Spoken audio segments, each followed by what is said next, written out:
Hello समस्त को मोर नमस्ते। मुझे पुणी आसीगली गोटे छोट मिनी ब्लॉग नहीं कि ना देखो आज छाड़ खाई समस्त घरे किसी ना कि आज हो नॉनवेज।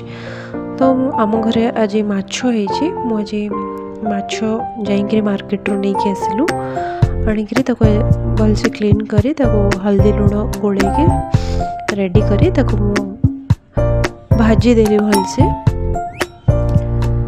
माछ भाजी सारा पर मुझे आज सीझा आलू देकिना मु तरकारी करी देखु सीझा आलू देकर तरकारी कले बहुत टेस्टी लगे। तुम्हें सोरिष मसला हो या अदा रसुण मसला हो किसी भी सीझा आलू रे बहुत टेस्ट लगे तरकारी।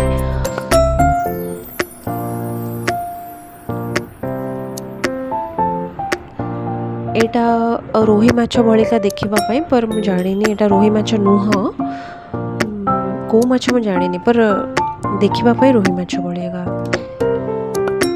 जानी यार टेस्ट आज केमती लगी देखो मुझे बन दे माछ तरकारी रेडी